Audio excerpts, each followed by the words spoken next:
Hey guys, it's Chris here, and I wanted to take a moment once again and thank our newest Patreon members. Huge thank you to Janet Snakehole, you know who you are, and Paul. Your support really means a lot and really helps me keep going and working hard on this podcast. So thank you guys so much for your support. And all that to say, if you guys are a fan of the podcast, Patreon is not only a great place to support the show, but also gain access to our episodes completely ad-free for just $1 a month. Check out our higher tiers for more exclusive content made special for the unnerved community. Try it out, and you can cancel at any time. Visit patreon.com/unnervepodcast or click the link in the show notes. Your support really goes a long way to keep this podcast going, and I really appreciate it. Thank you so much. It felt like it wasn't the end of it. And the crazy thing is, there was another part of the tunnel that was north of the manhole. What we found on the other end of this, it just creeps me out because this thing is operating.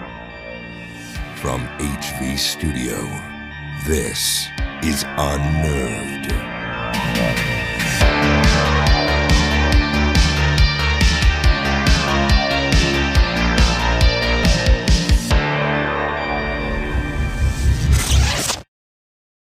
Wyndham Hotels and Resorts makes travel possible for all. Whether it's the long haulers looking for a great cup of coffee, a roomier rest for the on-a-whim road trippers, or a place to make summer memories with the whole family. No matter who you are, where you're going, or why, with 24 trusted brands to choose from like La Quinta, Days Inn, and Super 8, your Wyndham is waiting. Get the lowest price at wyndhamhotels.com. Restrictions apply. Visit website for more details.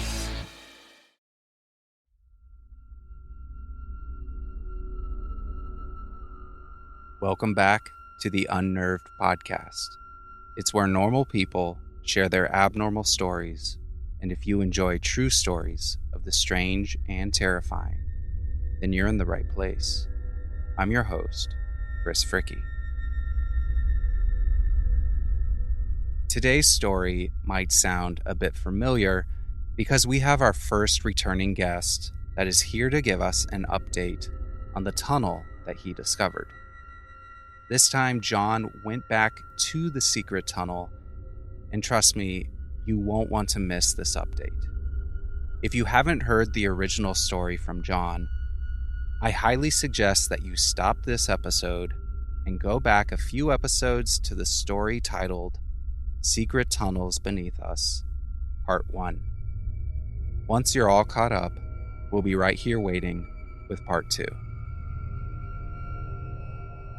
In today's story, John returns to the secret military tunnel with his friend and colleague to examine the mysterious element he found previously. What John and his friend found next would far surpass their expectations, as they discovered a mysterious frequency in even more tunnels that were meant to be unknown. This is his story. Just a reintroduction.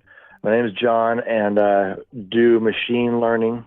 And I work in New Mexico, southern New Mexico, and work on a large research area that backs up right to White Sands. It's a part of the missile range, although it's not the testing area for weapons. There's a lot of research area out there. I work with other scientists, including physicists and geologists. We have a lot of area to explore out there, and myself and some of my coworkers, when we're out there, if we've got time, we like to take a break for the weekend and hike around. You can basically get lost. The area is so large, you can't really just hike it in a day. Like I said, it backs up to White Sands, so you can drive all over out there and enter different points of the parks and whatnot. I have not explored the entire area that is part of our sort of gated research area. We have like these little research trailers, and mine and my colleagues is in one area, and then like my geologist scientists are something like a quarter of a mile away. So it's spread out, but there's a lot of us. We'll go out there, we'll do a night of camping or a day of hiking. And as I told you last time, I came upon a tunnel via this manhole that was not locked or sealed. And after discovering these weird sort of cubes down in this tunnel, this very clean, well-kept tunnel, decided that I would go back with a friend of mine named Rob, who also works with me. And it's a long way out there. It takes a whole day to really do this. And usually in that area, if I'm going that far, I will camp for a night. Last time I was out there, the manhole that I had used, somebody, I'm assuming it was just part of the military industrial complex, part of the scientific community that's out there, had sealed off the manhole because there was a fence around it, like a construction fence, right? And obviously I was not able to enter that. And it freaked me out a little bit because this was very soon after I'd been out there. I was like, what are the chances? Well, there's two stories I'm telling you today. The one is an update to that, and one is a brand new part. The update I'll just give you real quick. So I tell Rob about all of this, and you tell him about the maintenance out there and how I was like, well, I think they just sealed it off, and I'm not sure what to do about that. I'm sort of nervous whether or not there's cameras out there. And I was telling him, I was like, I want to find the end of this tunnel. Where does this thing come out at? And he reminded me of something that had come through our emails, and I didn't think anything about it. He's like, are you sure that they were out there because of you? Big coincidence, right? If it was. He's like, well, they're working on lines out here, water lines.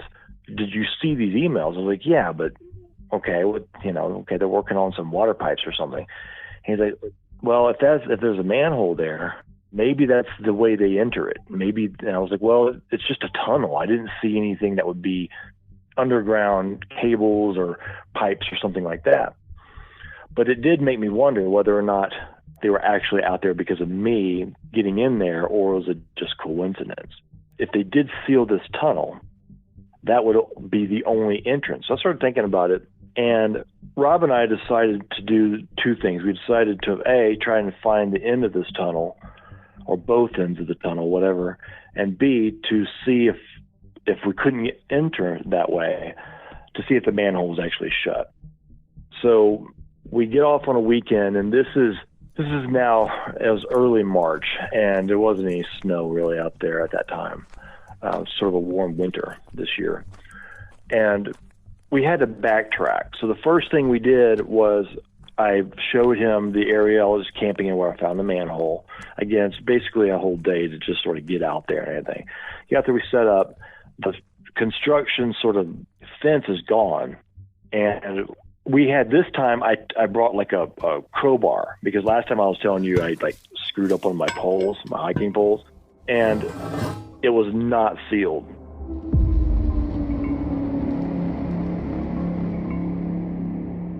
Either Rob is correct, they were working on some sort of maintenance water line or something, and that was an entry point, or I don't know what else it would have been. So we get back down there, and we've got flashlights this time. I'm more equipped this time than last time. Got a high beam flashlight, and we sort of cover our tracks as we camp in. We camp a little bit of ways from it, like a quarter of a mile, so it's not obvious. Go down there, and Rob's super excited about this. He's sort of mischievous like that, but we're also trying to be very discreet. We don't want to get in trouble. But again, it's our land, like we're researchers out there, so sort of have some privilege, I would say, to explore that, and pretty high clearance for some things. Well, we get down there, and I tell him, I was like, to the right, basically to the north, is going to be this door and these huge doors and like a loading dock sort of thing, and these slabs of whatever they are. But let's go the other way and see how long this tunnel is, and see if we can figure out where it goes. So we go the other way, and it's a very long tunnel. And I think I figured out why that is. but the other way is about a half a mile. So we're talking about the entire tunnel being over a mile, because the last time I was talking to you, I was like, it's probably about half a mile, 3/4 of a mile, guessing because of how long it took me to get out there. So on this way, it was a half mile from that manhole. So I'm guessing the other part was about half a mile too, so it's a mile total. Well, when we get the other side of it, the end of it, there are doors. It's not been blasted or anything like that, but they're shut. There's not just like a chain or something like that. They're like sort of sealed shut. And I was like, okay, we now know where this thing is. So when we're up top again, we're going to find the entrance on top and see what it looks like. We hike all the way back, walk all the way back. The tunnel's, again, well maintained, like I was telling you last time, sealed. There's no moisture in there.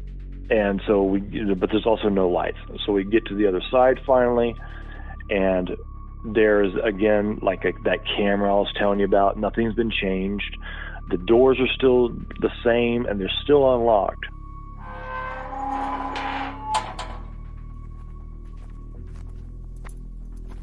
We go in there, and Rob's just sort of freaking out, and I'm still freaked out by it. And it's no less unusual this time around.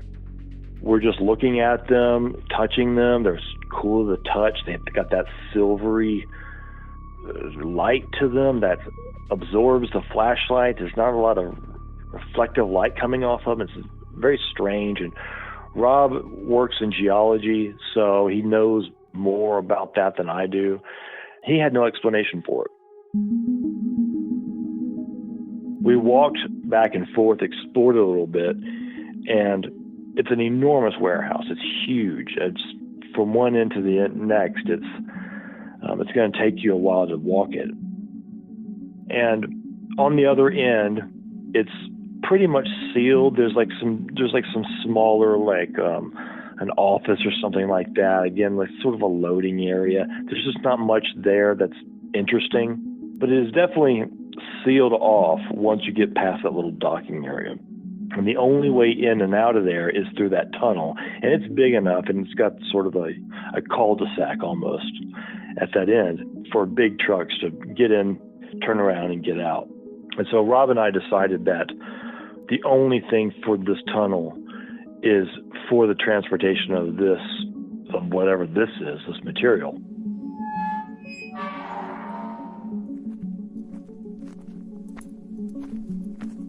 So we get back up, talk about it, we discuss it and everything, and we're hungry and tired, all that stuff. So we camp, and the next day, we had marked where the tunnel was above ground. So we had coordinates from GPS, and we knew it was south. It's just a straight south. There's no curves in the tunnel or anything. And so we walked to where it was. Now, this area is not flat. There's a lot of like sort of rolling hills. There's some mountainous areas in that vicinity. Lincoln National Forest is in that area. But the grade of it wasn't so steep that a truck would really struggle. Those trucks are so low geared, they can get up that stuff anyways. But it wasn't super flat, and it wasn't like easy to see because the terrain was rocky and hilly the way it was. In fact, when we got into the area, there was no evidence really of a trail. There was no evidence of a road. But what it was these giant doors that would allow for these trucks to get through it. You could fit an 18-wheeler through it. And they were just sealed shut. They were metal doors. They were bronze sort of color, but they weren't bronze. They were just sort of that color. And they were sealed. There was not a chain or a roadblock or anything like that. They were sealed. I don't know exactly how you seal something like that. I'm not a welder. I'm not an engineer. But they weren't budging, and it was obvious that this thing had just been decided that they were going to leave it as is and it wasn't going to be used anymore. Or so I thought. When we were in that area, when we were in the tunnel, at the very end next to these crates or whatnot, I said it was sealed off, but it felt like, it's hard to describe, it felt like it wasn't the end of it. We decided to go north and just to see what else could be out there. And we're hiking a lot. It's pretty exhausting, but it's not too much terrain. And the crazy thing is, there was another part of the tunnel that was north of the manhole.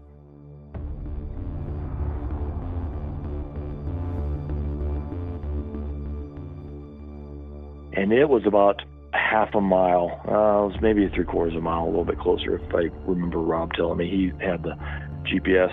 And it was the same, like the same size, but the door to it was like, so it had the large doors sealed, but there was a smaller door that actually led to an office, and we know that because it was unlocked.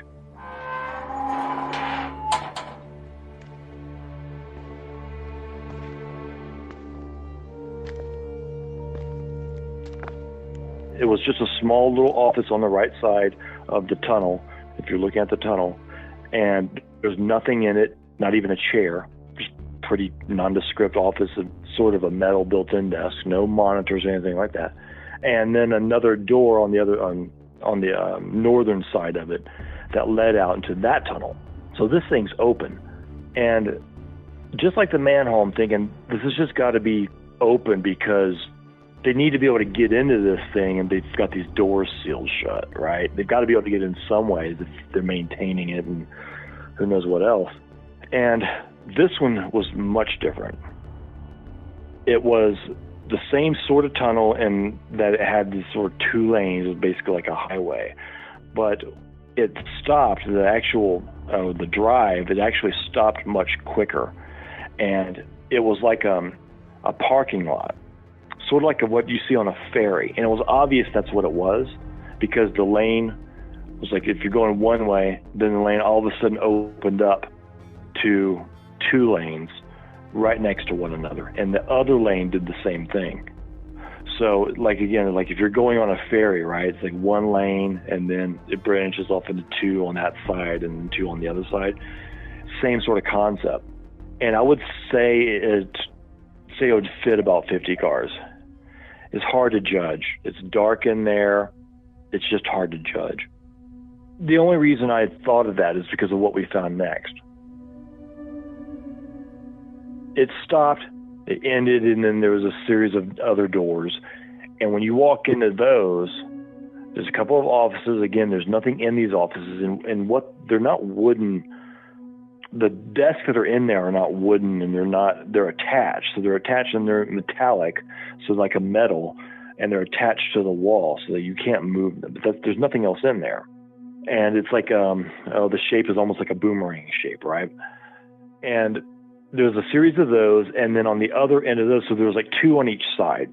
And then on the other end of those, it opened back up in the parking lot, the driveway, the roads are gone. And now it's a series of bunkers.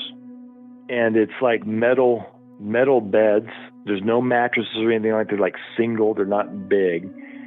And there's just rows of them. And they are double, just like you'd see in a barracks, like military barracks.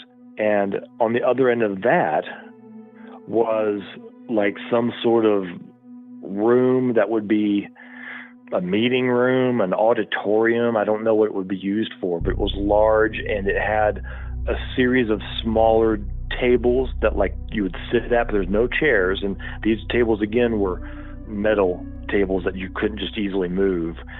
And on the far side, it had what was clearly a bar. I know this is getting weird, but I think I know what this, when I'm done, I'm going to tell you what I think this was.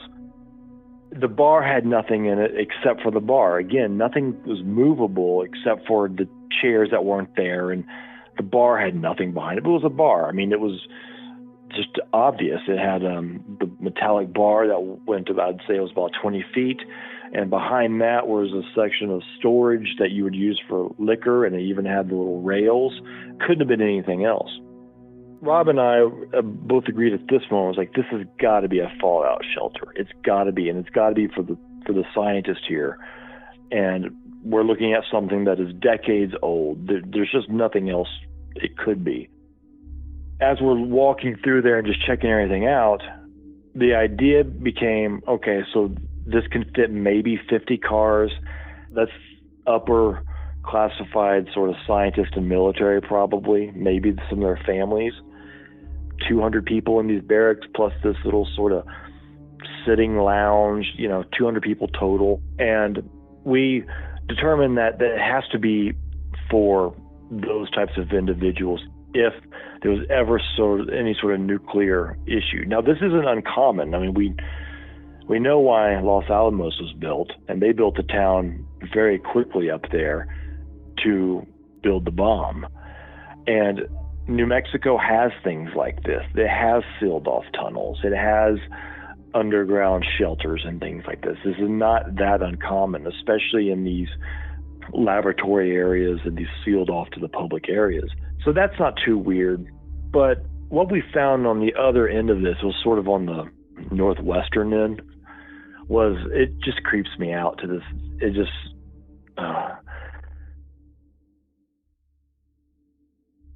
there was a computer room, a set of old looking computers, the exact sort of computers that you would see in post-World War II or World War II and post-World War II up to roughly the mid to late 60s. Just a row of these computers and a speaker system and a receiver system. And we didn't hear this until we walked in there. You couldn't hear it from the outside. Everything was pretty well sealed. But when we walked in there was a faint beeping, buzzing sound.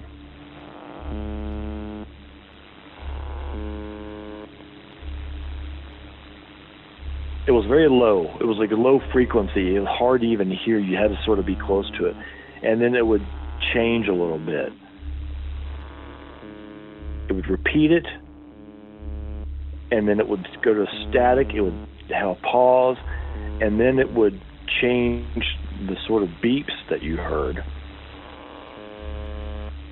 Seemed randomized. I don't think it was. I just think you need some sort of key to interpret it, and it wasn't SOS. We're just sitting there sort of listening to it, trying to figure out what's going on here, because this thing is operating, and that means someone can be in here listening to it. Are they recording it somewhere? Because these computers don't look like they're on, and there's no recording devices. And then comes on a distinctly female monotone voice. Sounds sort of like you would hear on a Walgreens or something like that. You know what I mean? Like that sort of automated voice. It was like that, and it would just give out numbers. I have no idea what these numbers mean. It would be like 5 numbers, 5, pause, 5, 16, 18, 21, 23. There'd be a pause, and then there would be more. Then there would be more beeps, some more static. No rhyme or reason to it. I was just, there was nothing I could do to understand what it was saying. And occasionally, and this was only every once in a while, I heard it, I think we heard it twice total, and we spent like an hour down there, was distinctly a Russian voice, and that was a male, saying something, a few words, maybe a sentence or two.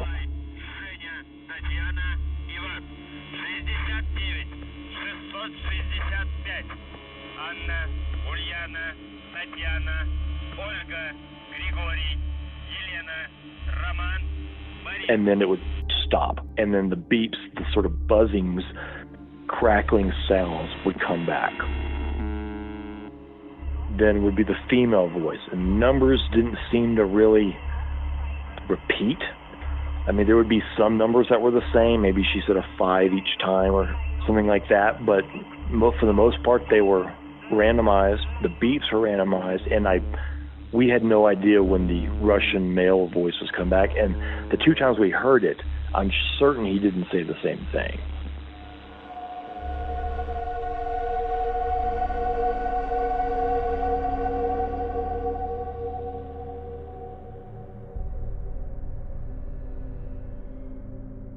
And so what we decided they must be able to do is they've maintained all of this so that if there is an actual fallout situation today, those doors can be opened quickly. I'm sure a welder can get those open within, I don't know, 20 minutes. I don't know how long it would take that.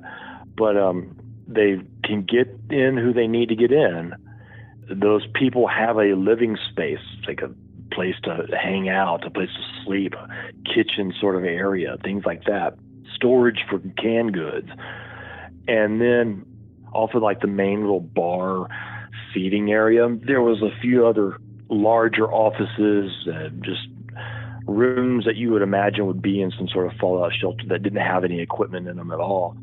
So I imagine whoever is in charge of listening to these codes has a back room that is available to them. And these would all be high security individuals. So I imagine that coded room probably wouldn't need to be sealed because everybody would have that sort of clearance for it. Or unless maybe they could seal it and there just wasn't sealed. I don't know. But there was no like current technology. I didn't see anything that would be like a fingerprint sort of analysis for opening switches and doors. Everything was mechanical. Everything was analog. Nothing was digital there. So I'm certain, and given the computers, I mean, you just go on Google, I don't know, 1950s computers and look, and that's exactly what we were looking at. So that was what the whole thing was. We spent about almost 2 hours in there just looking around, and then we went back out through the office. We looked for cameras. Again, it's pretty dark, but we've got good flashlights. I saw the exact same kind that we saw on the other side of the tunnel, those sort of boxy ones, no light to them, no indication that they were on. Oh, and the other thing, on the other side of the northwest of these computers and this weird beeping mechanism, it had a hallway that connected the northwest to the northeast and sort of kind of looped back. I am certain that on the other side of that hallway right there, and it was like thick concrete, right, is the other side of the tunnel. So they meet up, but they're divided by who knows how thick that concrete is. It could be 10 feet thick. I don't know. You've got one tunnel that's a transportation tunnel for this resource, this energy resource, these crates, and the other tunnel is for shipping in scientists, military personnel in a fallout event. And that was it. And then we left, spent some more time camping, looked around some more just to see if there's anything else, and there wasn't. And then we went back the next day.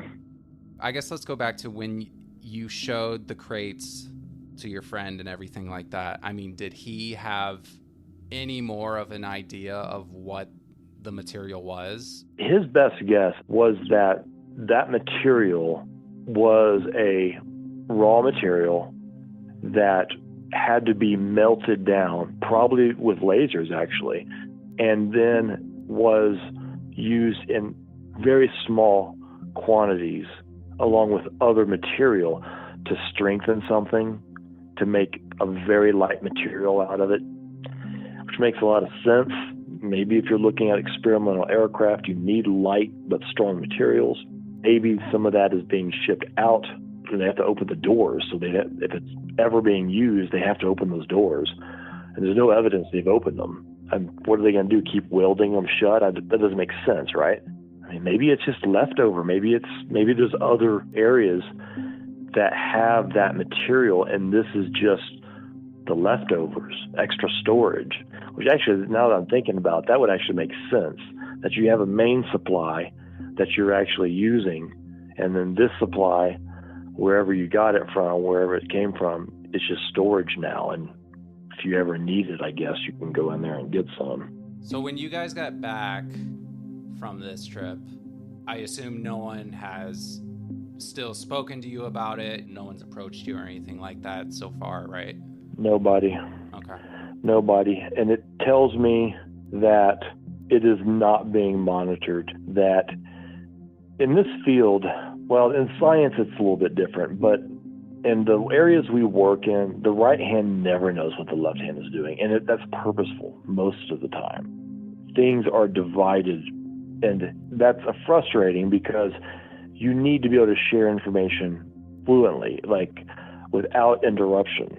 Sometimes you can't do that and things get missed. What I think is going on here is that it's old, it hasn't been used in forever, but it is maintained. So the tunnel's sealed, there's no moisture going on in there. So it's sealed properly, and it just, people aren't interested in it.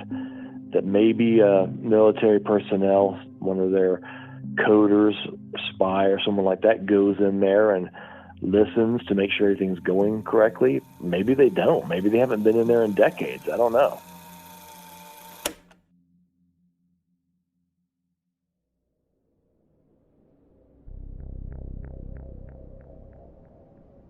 It's feasible to say that the new tunnel they discovered could have easily been created by the military for scientists and local military personnel in case of a nuclear emergency during the Cold War. But since then, it seems to have been forgotten in time. The active frequency that John and his friend found was abnormal to say the least. There was no power anywhere else in the tunnels or the fallout shelter. The only thing being powered was the radio. The strange frequencies they heard were clearly not from a local radio station. When I researched the sounds that John described, I came across a mysterious Russian frequency called UVB 76. Now, among the hundreds of radio stations in Russia, there is one that's seemingly out of this world. Instead of music or news, these broadcasts are of mysterious voices and noises, which have got radio enthusiasts baffled.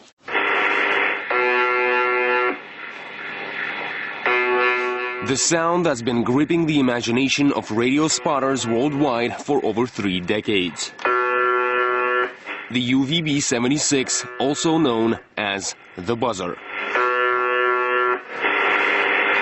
It first aroused my interest because it is so strange.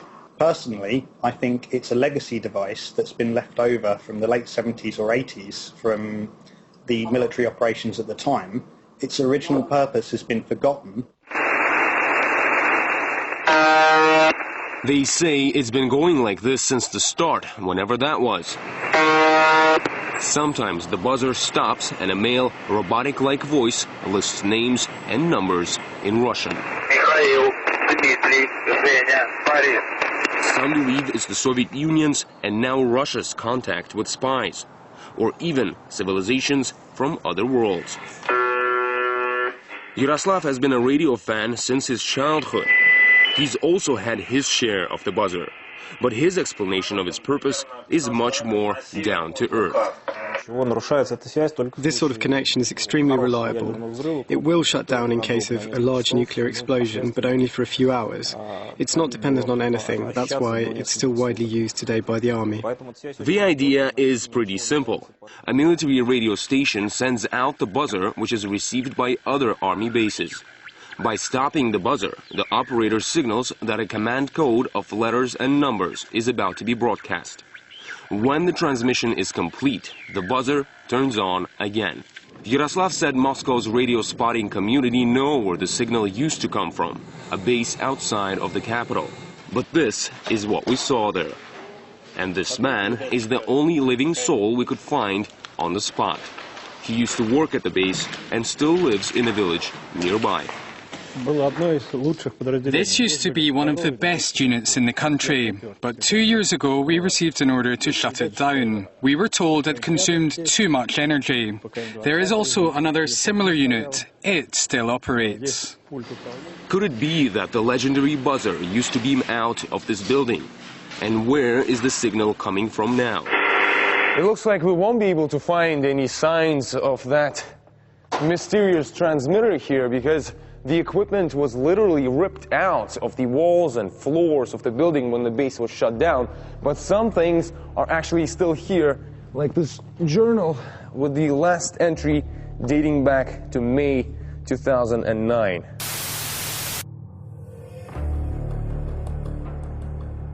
During the Cold War, numbers stations became prolific as high-security, low-risk spy tools to send secret messages to operatives in the field.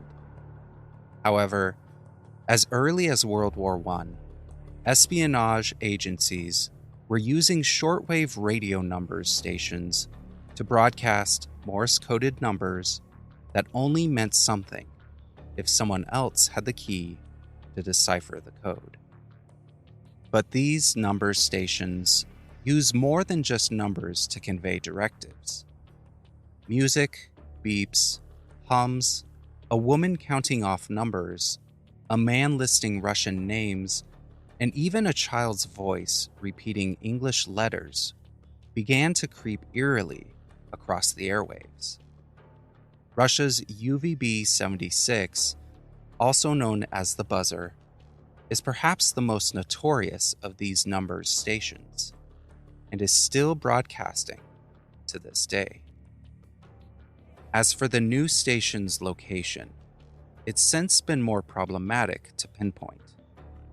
Still, radio enthusiasts theorize that the station is broadcasting from a few different locations near Moscow. UVB-76 and top-secret frequencies is another large rabbit hole that you're welcome to dive into. And it's hard to say if it's the exact frequency that John and his friend discovered, but if you're interested in listening to the live feed of UVB-76, I'll leave a link to it in the show notes for you to listen.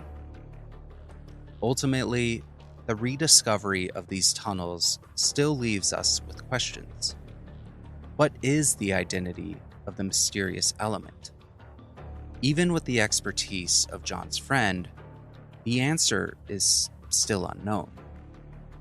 Why was there no electrical power anywhere in the shelter, except for where the radio was? John's new discoveries still beg the question, what's truly beneath us?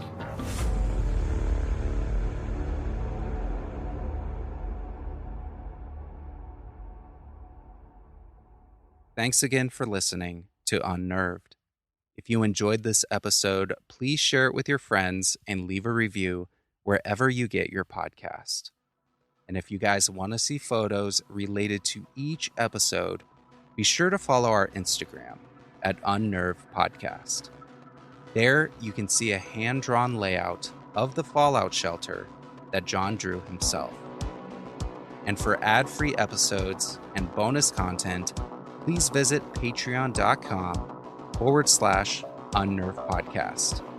And for a limited time, there will also be a free extended interview with John on the Patreon page.